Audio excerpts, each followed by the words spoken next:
Here we go. All right, everybody, welcome back to the Boardman Black and Gold podcast. We've got a very special episode today. It's been something that I've kind of been wanting to do for a while.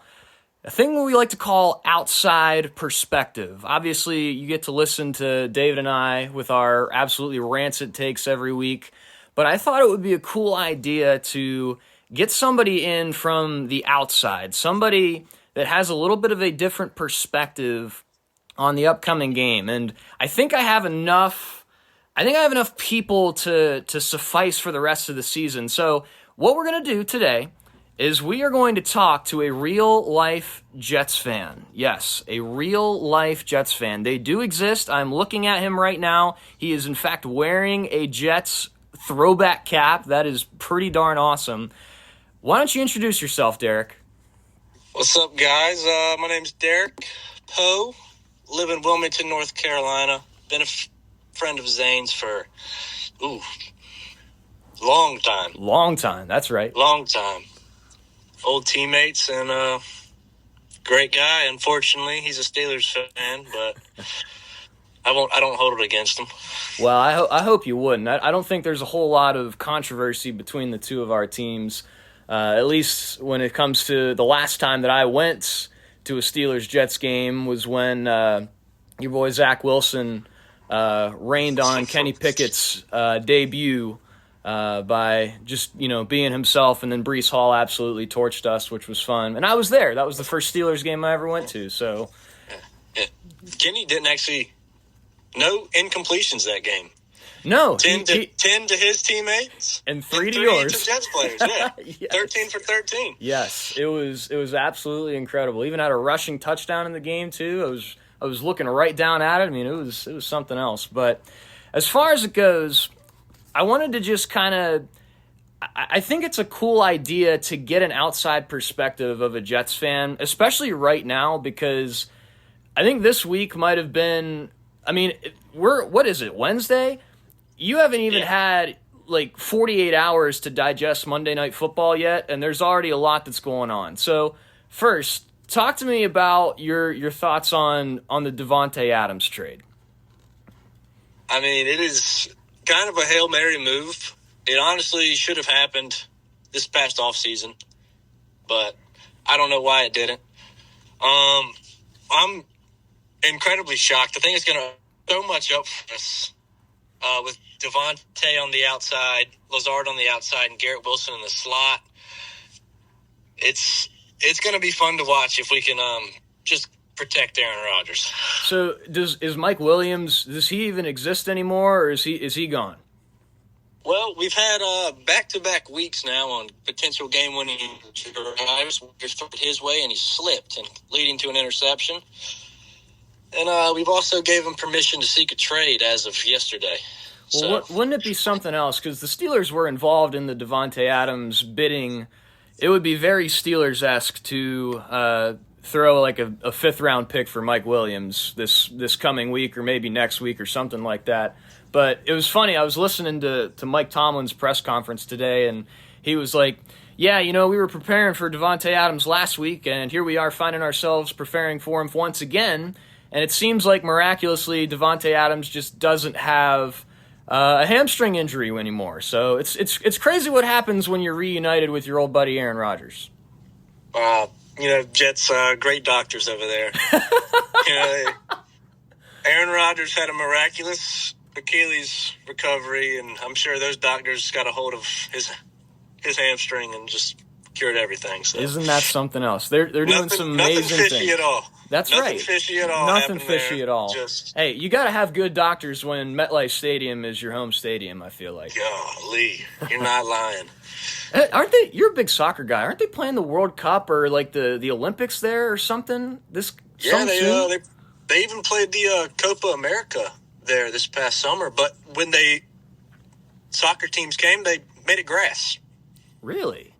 Yeah, but now that it's football season, it's back to turf. So don't know why. I didn't know they could do that. That's interesting.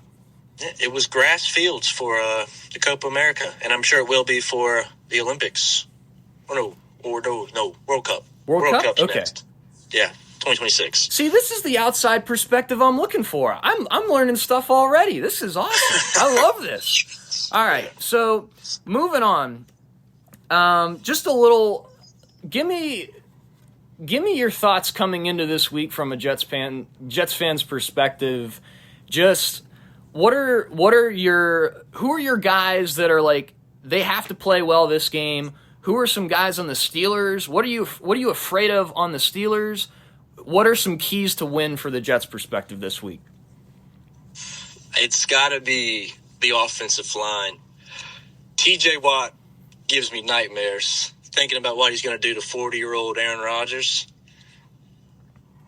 This offensive line was pretty first 3 weeks of the season. Since then, has been hard to watch. Tyron Smith, I was looking at it today, 6 sacks allowed from 2021 to 2023. And he's played, 6 games into the season? Yeah. 6 sacks already allowed. Oh, my. So, yeah, something's got to change there. Protection. Breece Hall has to have a big game. They've been using him they've been passing the ball a lot recently. I mean, he's my RB1 on my fantasy team, so I've known that. I've been monitoring that pretty closely, and I'm just looking at it, and like Rodgers is throwing 40 times a game, and Hall is carrying. I mean, what is it, 15 times a game? And then they got who is it? Was it Braylon Allen? Is that his name? Yes. He's getting a couple touches as well. And obviously, you can use Hall in the passing game a little bit, but it seems like they've been very, very pass heavy the last couple of weeks. Maybe not as much this last Monday, but at least for 3 weeks in the middle there. Yeah, well, we after our head coach got fired last week, 2 days after, we demoted our offensive coordinator. So now our quarterback coach is calling the plays, and he was the offensive coordinator for the Titans when Tannehill and Derek Henry was there. So, they were running it a little bit more. Okay. Interesting. Yeah, so is that the same system that Arthur Smith was in before or after? Do you know when that was? Because Arthur Smith was previously with the Titans as well. Mm-hmm. I want to say it was before Arthur Smith. I want to say it was around 2018, 19. I'm not sure when Arthur Smith was the offensive coordinator at Tennessee, but I know Downing was for 2 years at least. I don't know the exact dates. I'd have to look at that. But. Okay, that's another interesting point too, that we kind of have these two guys that were working the same offense but doing very different things. Obviously, Arthur Smith, a ground and pound type of guy, and then you got this guy who's more of an air raid guy. So those are some pretty interesting perspectives. Defensively, what do you make of the Jets defensively right now? Underwhelming. Honestly, we made a lot of terrible decisions this offseason, letting people go, and then who we brought in to replace those guys. Hassan Reddick. It's gonna be tough. It really depends on who you guys end up starting at quarterback. I know Tomlin's saying Wilson, but I wouldn't be surprised if he's just saying that so we scheme for Wilson and then game time decision, Justin Fields is starting.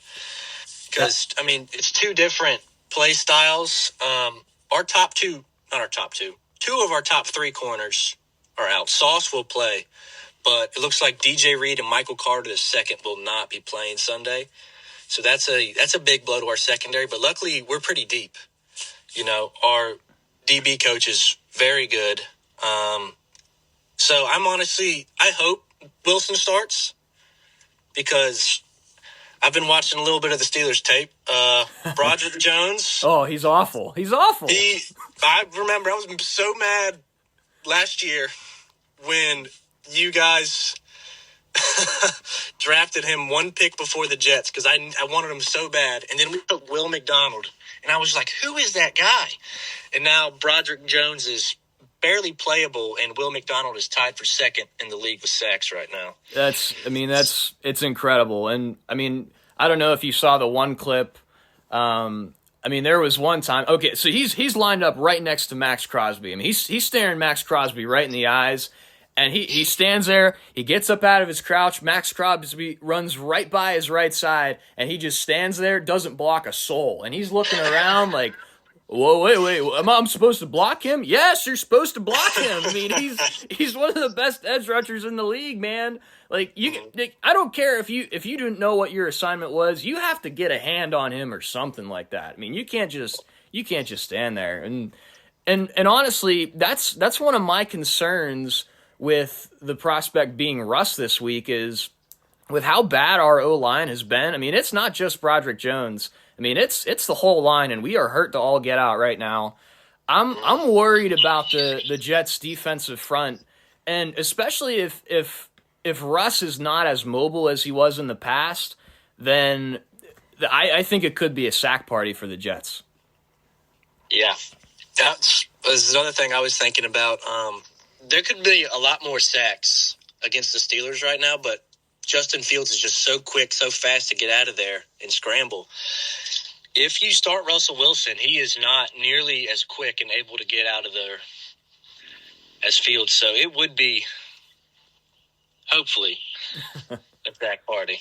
Yeah, that's okay. So that's an interesting perspective. So if you had to pick as a Jets fan, you would rather play against Russ than Fields. Oh yeah, absolutely. Very quickly. Okay, interesting. Yeah. And Mr. Mike T is looking. It has not been confirmed yet, but it is leaning towards the starter being Russ. So, all right, that's interesting. Now I'll ask you this question: from an outside perspective, what do you think of Mike Tomlin? As a fan of the Jets and someone who hasn't made the playoffs in a very long time, I like Tomlin, okay? Does not lose. Unless it's in the playoffs, he doesn't lose. Which, from your perspective, you just want to get there, right? I would love to get to the playoffs. All right. You know, I've been excluding last season and the year before. 7-win seasons, I've been like, okay, we're not terrible. You know, because it's been hard to root for this team when we're winning 2, 3, 4 games a season. But, 7 games, I'm like, okay, we're getting there. And then we trade for A-Rod and then Achilles tear. It's been so hard, and this team is so poorly coached. I feel like if we had someone like Tomlin, we'd be better prepared. Because, this guy went to the playoffs with Mason Rudolph last year. That is true. That's insane. And, Kenny Pickett, he might be your guy. I always thought he was trash. I thought he was trash. My partner David, he was hanging on for dear life for Kenny Pickett, but eventually he just had to let him go. And I think that you have to let him go. I mean, you can't deny that Mike T, he finds a way to get in the playoffs. He finds a way to win. Yeah, you're right about that. He finds ways to win, and that is something I have not experienced. And I want to say 2015 was the last time we had a winning record. 10-6, but didn't make the playoffs. So, well, now it'd be nice. It's like you've been dealing with the Brady Belichick duo for pretty much your entire life, and then the moment that they're out of there, now you find frickin' Josh Allen and Sean McDermott, and they just take it right back. And then to boot, you get Tua, who finds his way into the playoffs occasionally. I mean, the Dolphins are not going to be going anywhere now, but, the Jets just can't catch a break. Nope, but we are the Jets, and I feel like it all comes back to the owner. I don't think we're going to be anything as long as he's there. But well, my next question for you was, what's your outlook on the Jets this season, even looking past this Steelers week? Actually, all right, I'll ask you this just to get it out of the way. What's your prediction for this week? Jets versus Steelers, Sunday Night Football in Pittsburgh. I don't know if our offensive line plays decent. I don't know if your secondary is good enough to contain Devontae and Garrett Wilson. Okay. I'm scared of that Joey too. Porter. Yeah. I like Joey Porter. He's a good player, but I don't know if as a whole unit, they'll be able to keep up with what we're doing. That's kind of my thought as well. I'm thinking that the Jets are going to come out. I think they're going to score a lot of points. And honestly, it might catch the Steelers by surprise. They got down early to the Colts a couple of weeks ago. They kind of had to claw their way back. I think that, just the sheer talent alone that Aaron Rodgers has at his disposal, regardless if he's been playing up to his potential or not. The talent that he has, and now especially with Devontae, you can't deny that. They've got, you guys have a really good situation on offense if your line can hold up. Yeah. But that's big if. Big if. So what's your prediction? What's your score prediction?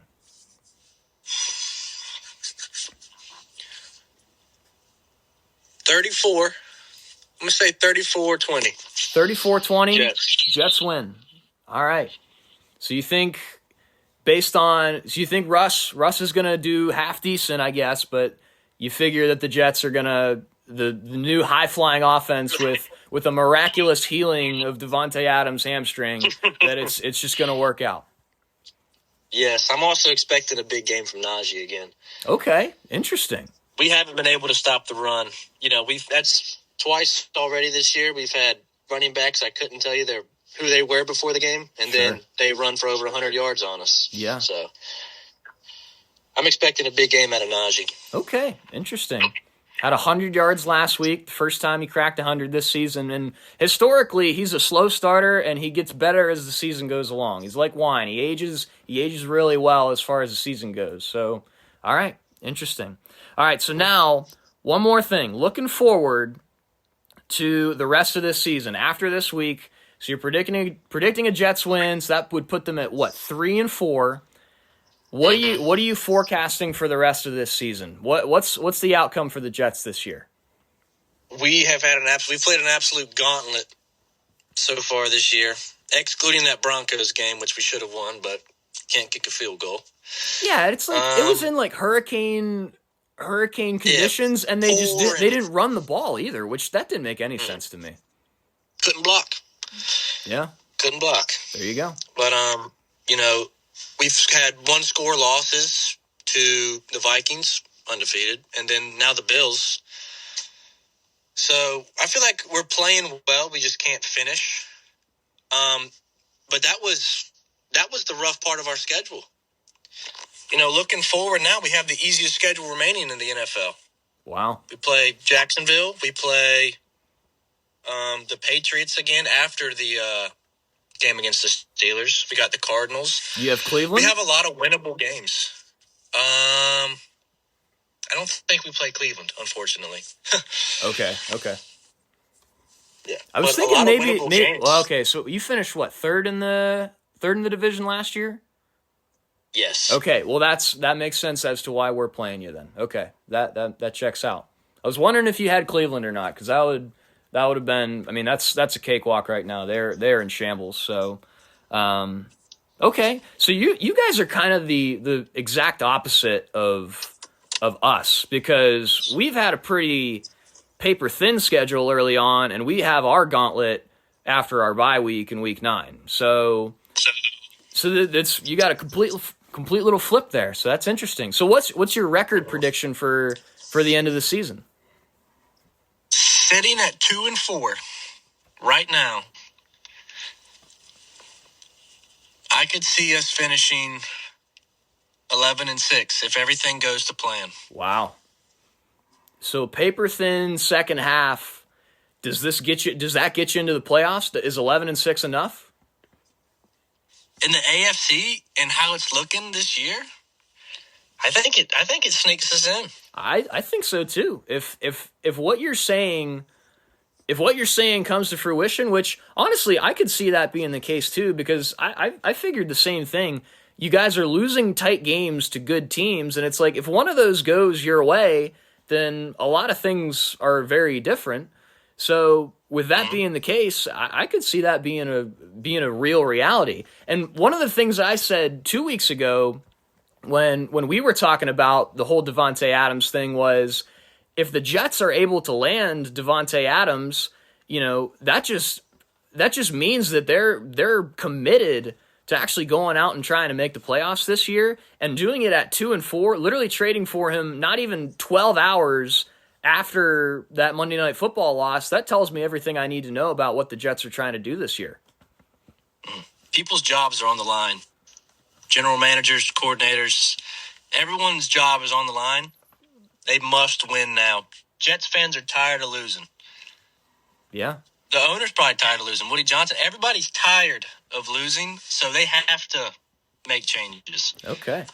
Well, I mean, this is a pretty darn big change. You're going out, you're getting one of the most lethal wide receivers in the league. David, he told me that since last year, Adams leads the league in touchdown receptions. So you add that to Wilson, to Lazard, who is, he on any other team, he might be a wide receiver 3 or 4, but when you got Aaron Rodgers with him, that's very different. I think that Lazard, the connection with Lazard and Rodgers is more meaningful than people give. And, again, you got Breece Hall, and then you got this young Braylon Allen. How old is Braylon Allen? Isn't he only like 21 years old or something? He is not even 21 yet. He's 20. Wow. That makes me feel like I've done nothing. Oh, me too, brother. Me too. And I'm seeing this 17-year-old wide receiver at Alabama going crazy. Yep. Like, good night. That was a disappointment. Right? That's what I'm saying. You had a pretty great basketball career in high school. I will say that. You were fun to watch in high school. I appreciate that. Well, Derek, I appreciate you coming on with me, getting this outside perspective on the Jets coming into this week. I wish I could have figured a way to get you up here in Pennsylvania so we could go to the game together. I will get you to a game at some point. I promise you that. Man, I would love to go to a game at some point, man. I've enjoyed this. This was fun. No, I got a question for you, though. Okay, I got a question for you. Steelers are a goal line stand away from being 5-1, and now we're talking about benching the quarterback. How does that make you feel? Well, I think you're gonna have to listen to our episode to find out about that one. But I will give you this. I don't think there has ever been a time in NFL history where a quarterback who was 4-2 with a better passer rating than about 10 other really quality quarterbacks, including Patrick Mahomes, CJ Stroud, and others, with a lethal weapon in his legs that has accounted for 5 rushing touchdowns on the season, that is an undoubtable leader on the team, very even keel, very, very poised, does not get flustered. I mean, you can chalk up a lot of things to those 2 losses. You talk about a goal line stand. I think the defense has a part to do with that. They give up 440-some yards in that game. So, yeah, Justin Fields was not the best in that game, but I don't think he got much help either. So, I don't like it. I don't like it. I've been driving around all day with this new job that I'm at, and I get to listen to Pittsburgh sports radio for 5 or 6 hours a day, and all I'm hearing is Justin Fields is benched for Russell Wilson, and the whole 9 yards with that. And I'm just thinking, Mike T, I don't like this. I don't like this. I think this is a bad idea. As do I. Well, I hope it happens for this week at least. Yeah, you're going to take full advantage of Russ if you get it, I'm sure. So, well, Derek, once again, thanks for joining me on the Boardman Black and Gold podcast. This is a new segment that we've got called Outside Perspective. We're going to try to get another special guest on next week when we face the Giants. Miraculously, I know a Jets fan and I know a Giants fan. So we're going to try to make this a weekly little thing. So once again, Derek, thanks for joining me this week. Thanks for having me, brother. I appreciate it. Once again, a big thank you to Derek for joining us on this week's episode of Outside Perspective. And as always, the Boardman Black and Gold podcast is sponsored by Zecca Enterprises, crafting furniture solutions in Western Pennsylvania. Call 919-406-4679 to learn more.